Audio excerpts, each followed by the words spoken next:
We all rely on farmers and ranchers, but farming is riskier than other businesses out there. Crop insurance helps farmers manage their risk. With crop insurance, farmers put skin in the game by paying premiums and shouldering deductibles. That keeps taxpayers from having to pick up the whole bill every time disaster strikes. Today, about 90% of U.S. farmland is insured, providing $100 billion in protection to more than 130 different kinds of crops. It's a testament to the program's success.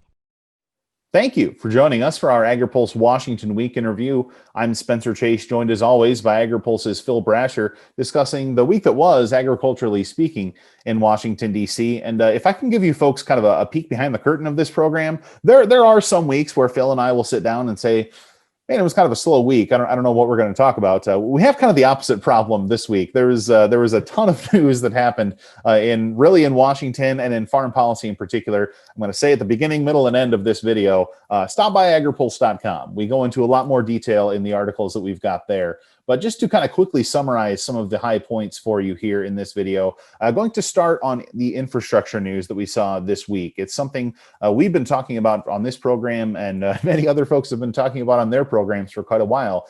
But we do appear to see some light at the end of the tunnel in the Senate, at least, but still awaiting some final bill text of an agreement that was announced earlier this week. So, Phil, keeping in mind that we don't have that bill text, what do we know at this point about that infrastructure agreement?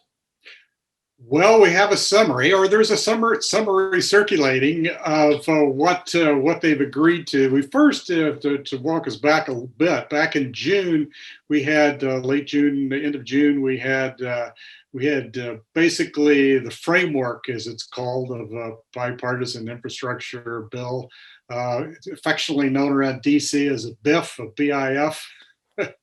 And then they were trying to put some meat on the bones of that framework. And this week they announced that they had agreed to basically the elements of that as well. But as you said, we don't have text yet because they did have an agreement on the basic details of it.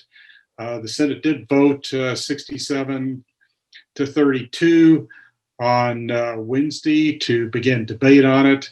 And so now as they develop the text and then work on amendments, we're looking toward debate and votes next week. Right. So as Phil mentioned, the process is going to continue to unfold on that infrastructure bill, and some particulars still yet to be determined.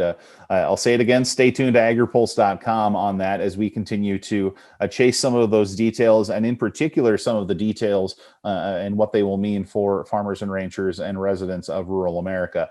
But to kind of keep the process and the conversation moving here, Phil, also yesterday, on Thursday, rather, we did see the Senate Agriculture Committee take action on a couple of nominees to join the Biden administration at the Department of Agriculture, including Robert Bonnie, whose nomination, I don't have the specifics in front of me, but I believe it was March or April when we first learned about his nomination. So somebody that's been kind of awaiting his committee day for quite a while.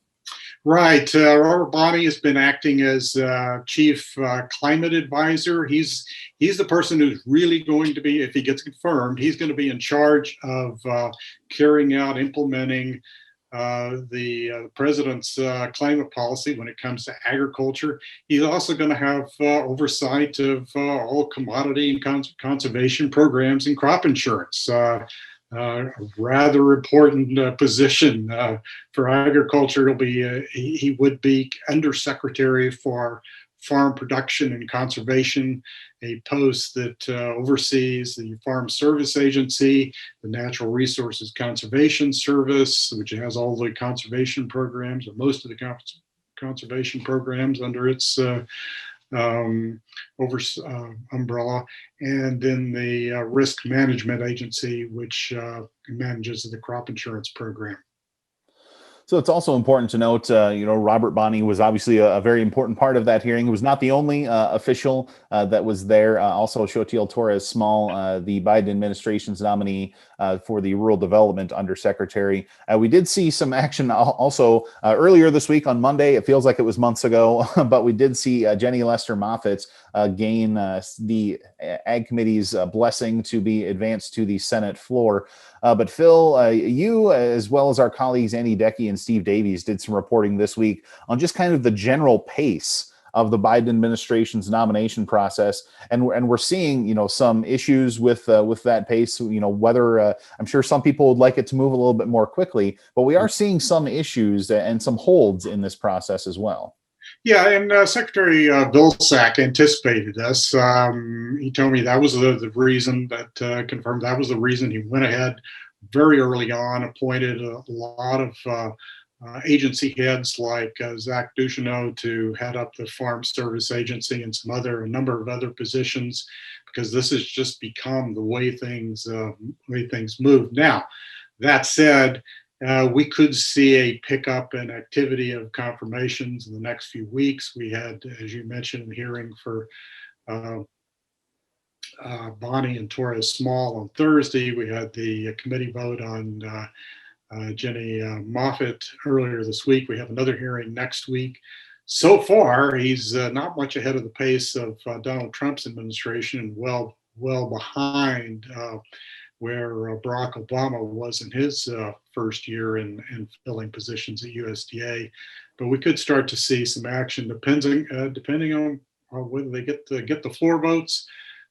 We've had a hold so far on the president's nominee for general counsel at USDA, Janie Hipp. We're not sure when that'll move, but we'll see if we have any other delays where individual senators decide they want to hold up a nominee. We could see some continued delays, but we are seeing at least some action from the committee in terms of starting to move some more nominees to fill in the president's team at USDA. Perhaps shades of 3 and 4 years ago, when Greg Dowd and Bill Northey had to wait a little bit before they received the blessing of the United States Senate to join the Trump administration. So it's one of those things that happens as administrations turn over, but would encourage you to stop by agripulse.com, take a look at the pieces that we wrote on not only the Department of Agriculture, but also some of the other regulatory agencies that impact food and ag policy at agripulse.com. Want to wrap up today with some discussion on a couple of hearings that we saw on Wednesday, in particular, those focusing on the beef cattle sector.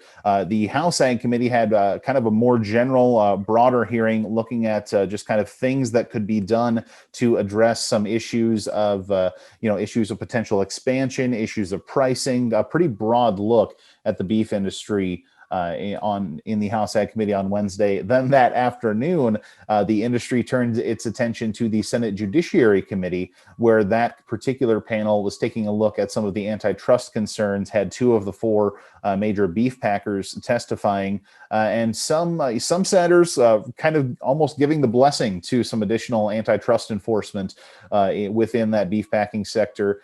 We had the chance to go into a little bit more detail in our coverage on agripulse.com. Would encourage you to stop by and take a look there. But also this week, all kinds of stories on things like the future of glyphosate, and just a whole other array of stories that were top of mind for those following the latest in ag and food policy this week at agripulse.com. But I think that's going to do it for us here today. So for Phil Brasher, I'm Spencer Chase. Have a good one.